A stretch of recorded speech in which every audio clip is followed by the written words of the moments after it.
Venemaa sõdurid on hirmul. Kuidagi on nad hakanud harjuma droonide sumina kõlaga pea kohal. See on lihtsalt sõja olemus Ukrainaga, aga see, mida me nüüd näeme, on teistsugune. Üleloomulik.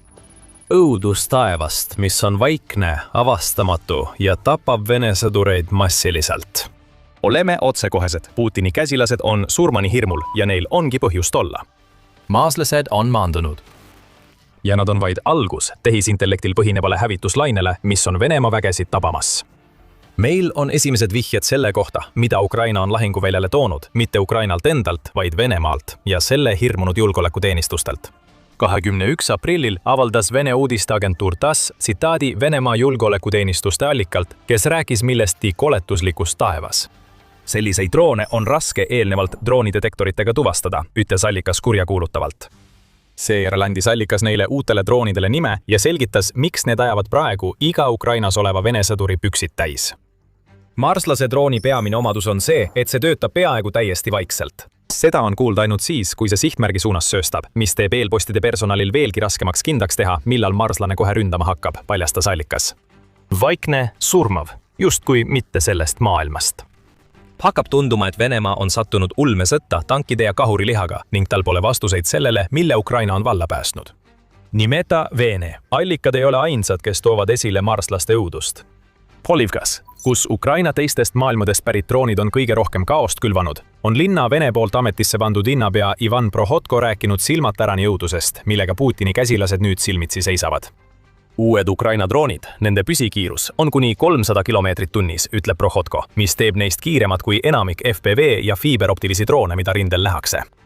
Tegelik probleem Venemaa jaoks on lihtne. Ukraina uued droonid ei lenda enam operaatori juhendamisel, vaid neid juhib tehisintellekt. Need on elektroonilise sõjapidamise süsteemide jaoks tuvastamatud ja droonidetektorid ei märka neid, paljastab Prohotko. Ukraina ei räägi nende droonide kohta peaaegu midagi, mis tähendab ka seda, et ametlikest kanalitest ei tea me eriti, mis need marslased on. Aga me teame siiski mõnda asja, millest üks on see, et lahinguväljal on nüüd näha üllatavat Google'i mõju. Ja meiega teada saada, kuidas see koos mõne muu huvitava marslaste kohta käiva infokilluga on kõiki ootamatult üllatanud. Aga praegu on reaalsus see, et Ukraina uute tehisintellektil põhinevate droonide tehnilised andmed on vähem tähtsad kui see, mida need droonid teevad, kui neid kasutatakse. France 24 kordab seda, et need droonid on täiesti hääletud, kuni hetkeni, mil need lähenevad mõnele õnnetule Vene sõdurile. Lisaks sellele on neil uutel droonidel kalduvus lennata nii madalal maapinna kohal, et õhutõrjesüsteemid ei suuda neid tuvastada. Taevasse suunatud radarid ei suuda eriti midagi teha õhust lähtuva õhu vastu, mis liigub maapinna lähedal. Ja kui sellele kõigele lisada veel tehisintellekt ja suur hävitusjõud, muudab see probleemi ainult tõsisemaks. Kui need avastamatud droonid parasjagu Vene sõdureid ei hävita, siis nad sööstavad otse nende kaitsesüsteemide pihta, mis on loodud neid avastama. See tähendab Venemaa jaoks üht, kui marslased on maandunud, kaitsesüsteemides tekivad augud teistele droonidele ja relvastusele. Võtame nüüd uuesti ette selle, mida me droonide kohta teame. Meil on ristlekiirus, 300 kilomeetrit tunnis pole sugugi väike asi. Me teame ka, et need on vaiksed ja praktiliselt avastamatud ning et seal on mingisugune tehisintellekti komponent sees. Aga kust need pärinevad? Ja miks kõigi nende droonide seas, mida Ukraina on lahinguväljale toonud, kohtleb Venemaa just seda konkreetset mehitamata õhusõidukit nii, nagu oleks see tulnud otse kosmosest? Sellele teisele küsimusele saame vastata väikese ülevaatega New York Timesilt. See paljastab, et marslane, vähemalt selle tehnoloogia varasemates versioonides, näib olevat lennanud juba alates 2025. aasta jaanuari algusest. Tollal tunti seda kui Bumblebeed. Kuuldused selle võimekuse kohta hakkasid levima, kui Ukraina pani oma uue relva proovile. Väljaande sõnul suutis Bumblebee jaanuaris autonoomselt lennates peatada Vene logistikaauto selle teel. Mõni kuu hiljem lendas teine Bumblebee ilma igasuguse inimsekkumiseta ja tabas Vene soomukit, mis kasutas elektroonilise sõjapidamise süsteeme, mis olid loodud just selliste juhtumite ärahoidmiseks. Venemaal oli info juba liikvel. Ukrainal oli uus tüüpi droon, mida segajad ei suutnud peatada. Venemaa seadis Ukraina drooni kättesaamise prioriteediks ja sai peagi teada, et ainus viis selleks oli see alla tulistada. Rohkem õnne kui oskustega suutis Venemaa selle saavutada vaid paar päeva pärast Bumblebee drooni rünnakut soomukile. Ukraina uue droonirusud saadeti integreeritud mehitamata lahenduste keskusesse, mis on üks Venemaa peamisi droonitootmisettevõtteid ja asub Moskva lähedal. Keskus uuris rususid ja andis Bumblebee droonile uue nime, Marsianin, vene keeles marslane. See nimi ei tekkinud tühja koha pealt. Põhjus, miks Venemaa andis Ukraina uuele droonile nii ebamaise nime, oli võimalikus seoses ühe organisatsiooniga, mida keegi poleks kunagi oodanud Ukraina sõjas osalemas. Ei, mitte Google, selleni jõuame veel. NASA. Me ei ütle, et NASA arendas Marsi drooni otse Ukraina jaoks, kuid Venemaa sõnul võib kindlalt eeldada, et tehnoloogia, mis võimaldab Marsi droonil märkamatult jõuda nii paljude Vene sõdurite ja sõjatehnikani, pärineb NASA Ingenuity programmist. Juba. 2020. aastal saatis NASA oma Ingenuity Marsi helikopteri planeedile, mille järgi droon oma nime sai. See lendas esimest korda 2021. aasta aprillis ja järgmise 3 aasta jooksul tegi see eksperimentaalne droon kokku 72 lendu, mille eesmärk oli välja selgitada, kui hästi droon suudab lennata sellisel planeedil nagu Marss. Ingenuity droon ületas kõik ootused. NASA ise ütles, et droon suutis lennata kõrgemale ja kiiremini, kui varem arvati. Ja New York Timesi andmetel sooritas Ingenuity droon paljud neist lendudest iseseisvalt. Integreeritud mehitamata lahenduste keskuses hakkasid häirekellad helisema. Kuu või 2 jooksul hakati koostama raporteid, mis sisuliselt karjusid võimaliku USA osaluse kohta Ukraina hirmuäratava uue drooni loomisel. Üks neist raportitest teatas, et marslane kujutab endast tõsist ohtu. Samuti öeldi seal, tõhusaid vastumeetmeid ei ole ja neid ei ole ka lähitulevikus oodata. Tõlkes tähendab see, et Ukraina tõi lahinguväljale peaaegu peatamatu drooni ning ainus viis see alla tuua on loota õnnele ja see maha lasta. Venemaal on õigus kõiges, sealhulgas USA osaluse osas. Kuid Ukraina Marsi droonidel pole näha ainult NASA jälgi. Mängus on veel üks mõju, mis on asjaga palju otsesemalt seotud. See mõju tuleb otse Google'ilt endalt, kes läheb vastuvoolu, et tagada Ukrainale kõik vajalik Venemaa agressioonile vastuseismiseks. See üksi muudab Ukraina jaoks kõik. Kuid enne kui läheme sügavamale, tuletan kiiresti meelde, et vaatate saadet Sõjasaade. Kui see on selline ülevaade, mida soovite näha, siis kindlasti tellige see kanal. Mõju, mis on Marsi droonis selgelt näha, on endise Google'i juhi Eric Schmidti oma. Schmidt läheb kaugemale kui enamik Ukraina üksiktoetajaid. Ta ei lepi vaid mõne tšeki kirjutamise ja heade sõnadega. Schmidt kasutab oma tehnoloogia ekspertiisi ja rahalist jõudu, et luua relvi, mis tekitavad Vene sõduritele õudusunenägusid. Marslane on üks neist relvadest ning see on Schmidti juhitud idufirma Whitestalki toode. Forbes avalikustas selle ülisalajase sõjalise projekti olemasolu juba 2024 aasta jaanuaris, kuigi pärast seda ei kuulnud me sellest kuude kaupa kuigi palju rohkem. See, mida me tol ajal kuulsime, oli piisav, et veenda kõiki, kes tähelepanu pöörasid, et Whitestalk võib olla Ukraina jaoks mängumuutja. Schmidt asus tööle, värvates Ränniooru parimaid ja nutikamaid inimesi. Endised töötajad sellistest ettevõtetest nagu Apple, SpaceX ja Schmidti endine ettevõte Google jõudsid Whitestalki, kus nad töötavad koos endiste USA föderaalagentuuride liikmetega. Hakati korraldama häkatoone. Schmidt kasutab oma märkimisväärset mõjuvõimu, et saada kätte tehnoloogiat, mida ükski teine eraettevõte ei suudaks hankida. Projekti eesmärk oli ja on endiselt luua tehisintellektil põhinevaid droone, mida Ukraina saab kasutada. Just kogu selle töö tulemusena sündis Marslane. Tehnoloogia, mis sai alguse NASA laboris ja jõudis lõpuks Marsile, on nüüd leidnud tee Ukrainasse. See ei vaja navigeerimiseks GPS-i. Iseseisev maastikuobjektide skaneerimine on piisav. Umbes 10 kilogrammi kaaluv elektrimootor aitab tal vaikseks jääda. See on odav. See kasutab täiustatud elektrooptilisi sihtmärkide tuvastamise ja äratundmise süsteeme, mis kasutavad tehisintellekti, et tagada täpne tabamus just sinna, kuhu vaja. Isegi videod ja andmed, mida see Ukrainasse tagasi saadab, kasutavad täiustatud krüpteeritud signaale, mida Venemaa ei suuda lahti murda, mis tähendab, et Putini sõjaväe juhtkond ei saa isegi sõdurite hirmunud nägudelt vihjeid selle uue drooni kohta, kui nad näevad seda enda poole tulemas.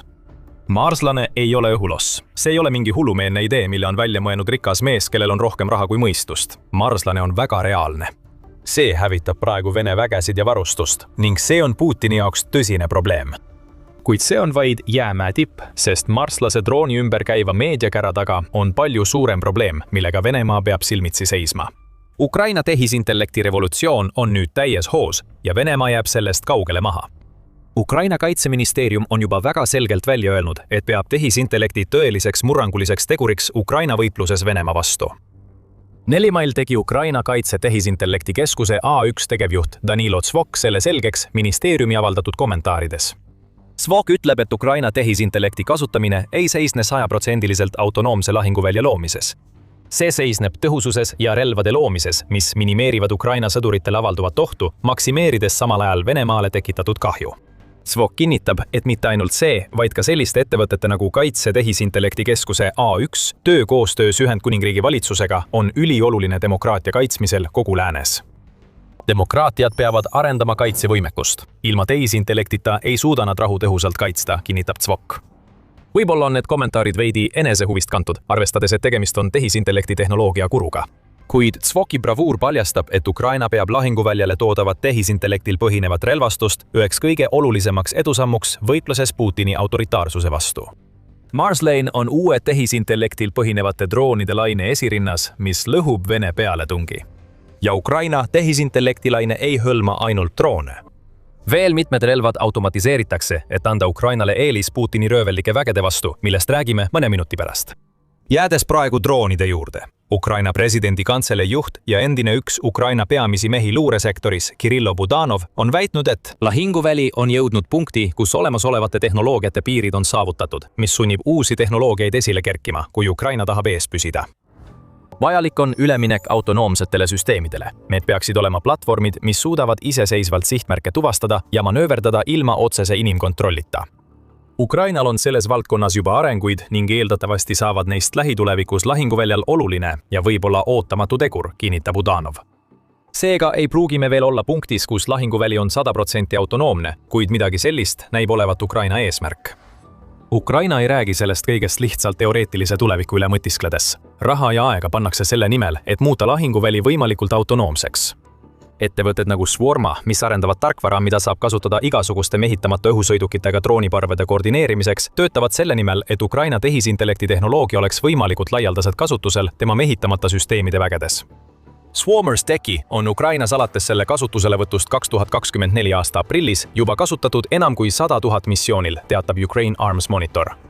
Sellised ettevõtted nagu Whitestalk toodavad spetsiifilisemaid tehnoloogiaid ja droone, kuigi isegi üksikud süsteemid võivad inspireerida tulevasi droonipõlvkondi, mida Ukraina lahinguväljale toob. Ukrainal on rohkem kui küllalt ettevõtteid, kes töötavad selle nimel, et muuta tema droonipõhine strateegia reaalsuseks.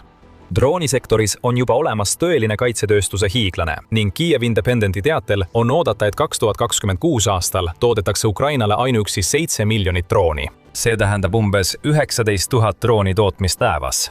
Mõned neist maksavad vaid $500, kuid on siiski võimelised hävitama mitmemiljonilisi Vene süsteeme, näiteks õhutõrjesüsteeme, mis praegu marslase vastu nii halvasti läbi kukuvad. Tehisintellekti vallas on Ukrainas nüüd üle 200 ettevõtte, mis arendavad droonide ja droonidega seotud tehnoloogiaid, mis kasutavad tehisintellekti.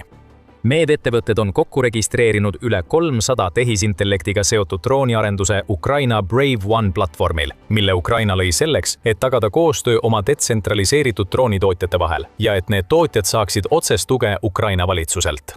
Praegu on lahinguväljal Ukrainal kasutusel üle 70 süsteemi, mis kasutavad tehisintellekti tehnoloogiat. Me rääkisime teile varem, et marslane, ükskõik kui hirmutav see Putini sõdurite jaoks ka poleks, on vaid jäämäe tipp. Seda me mõtlesimegi. Ukraina ebamaine droon juhib tervet revolutsiooni, mis muudab Vene püksid pruunimaks kui Putini käsilaste ninad. Praegu näeme, kuidas Ukraina siseneb uude sõjapidamise faasi, mis pole sarnane millegagi, mida varem nähtud on. Tehisintellekti integreerimine võimaldab Ukraina droonidel iseseisvalt tuvastada ja sihtmärke lukustada, liikudes samal ajal keerulistes tingimustes, kus on palju elektroonilist sõjapidamist. Need droonid suudavad töödelda palju rohkem andmeid palju kiiremini, kui inimene kunagi suudaks, mis juba võimaldab teha reaalajas muudatusi Ukraina droonide tegevuses minimaalse inimoperaatorite sekkumisega. Me näeme autonoomia koidikut, mis on juba käimas ja ei lähe kaua enne, kui tehisintellekti droonide päike tõuseb nii kõrgele, et see põletab läbi Venemaa. Iga päev testitakse uusi droonide ja tarkvara prototüüpe, millest suure osa rahastavad Ukraina ja tema partnerid. Nüüd on meil sellised inimesed nagu Erik Schmidt, kes tegutsevad ristisõdijatena Vene eesmärgi nimel, oma sõnade kinnituseks raha välja käies, et tuua kohale tehnoloogiat, mis tundub justkui otse tähesõdadest välja võetud. Relvad, mis varem olid piiratud neile kinnitatud fiiberoptiliste kaablitega või nende operaatorite teadmistega lahinguvälja kohta, suudavad nüüd lennata parvedena, valides sihtmärke liikudes, ületades kõik Venemaa takistused nende peatamiseks. Aga enne uue päeva koitu peab Ukraina edasi arendama. Tehisintellekt pakub droonide vallas selgelt palju eeliseid. Aga kui on üks asi, mida oleme Ukraina kohta õppinud pärast seda, kui Putin oma sissetungi alustas, siis on see, et Ukraina ei jäta ühtegi avastust kasutamata, kui see on kord tehtud. Tehisintellektiga droonid on autonoomse revolutsiooni esirinnas, kuid Ukraina integreerib tehisintellekti palju rohkematesse relvadesse kui ainult marslane ja selle sarnased. Me näeme tehisintellekti juba igal pool ja see tähendab halbu uudiseid Venemaa jaoks. 9. mail avaldas Kiev Post, et Ukraina on Brave One klasteri kaudu välja töötanud uue tehisintellektiga juhitava torni, mida kasutatakse Vene fiiberoptiliste droonide jälgimiseks ja hävitamiseks. Seda tüüpi droonid on sarnased Ukraina tehisintellektiga droonidega selles mõttes, et neid ei saa elektroonilise sõjapidamisega peatada, kuigi nad ei ole autonoomsed ja nende tegevuspiiranguks on kaablipikkus. Ukraina vastus nendele droonidele on rohkem tehisintellekti, mis on nüüd sisse ehitatud tornidesse, mis on aktiivsed juba 10 üksuses üle lahinguvälja ning mis tõenäoliselt peagi levivad ja saavad standardseks kaitseks ühe tähtsaima relva vastu, mida Venemaa rindel kasutab. Me näeme isegi, kuidas Ukraina lisab tehisintellektiga teistesse relvadesse, mis tunduvad ebamaistena. Samuti 9. mail teatas Interesting Engineering, et Ukraina katsetab uut droonitõrje laserit, mille tööulatus on umbes 5 kilomeetrit. Riisupiks nimetatud laser on jõudnud oma viimasesse testimisfaasi enne kui see lahinguväljale saadetakse. Laserkaitse abil saab Ukraina alla tulistada Vene Shahedi droone praktiliselt ilma kuludeta, kuna pole vaja toota füüsilisi laskemoona ega tõrjedroone. Laserit on juba edukalt testitud sihtmärkide peal, mis on vaid 18 sentimeetrit suured, mis tähendab, et Shahedid ei kujuta probleemi.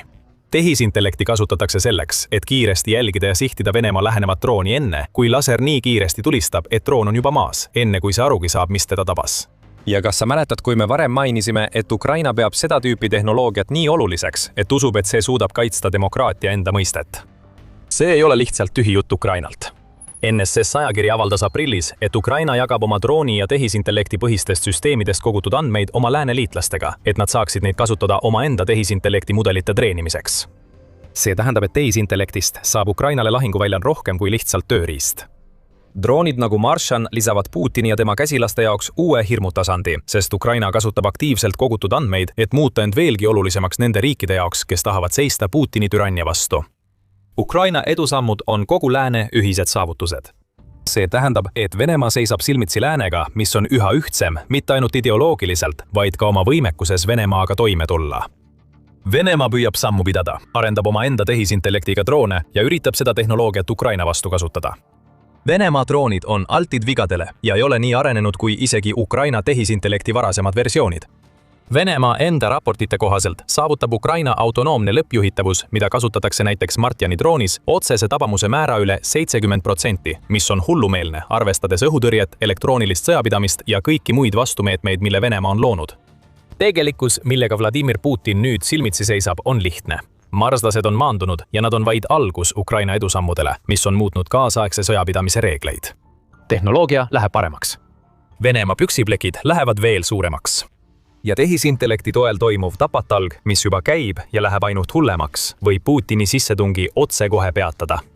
Kui Venemaa juht vaatab, kuidas Ukraina edeneb viisil, mida ta kunagi võimalikuks ei pidanud, saab Venemaa enda kaasaegne relvastus tugevalt kannatada. Uue põlvkonna hävituslennukid pidid viima Venemaa õhujõud USA ja Hiinaga samale tasemele. Selle asemel lebab Venemaa uusim hävituslennuk rusudes ja see on kõik tänu Ukraina kaugmaa rünnakule. Saate meie videos teada rohkem Venemaa ülikaasaegsete Su-57 hävitajate saatuse kohta, mida Vladimir Putin peitis üle 1700 kilomeetri kaugusel Ukraina piiridest. Kui teile see video meeldis, siis kindlasti vajutage telli, et ei jääks ilma ühestki The Military Show järgmisest videost ja aitäh vaatamast!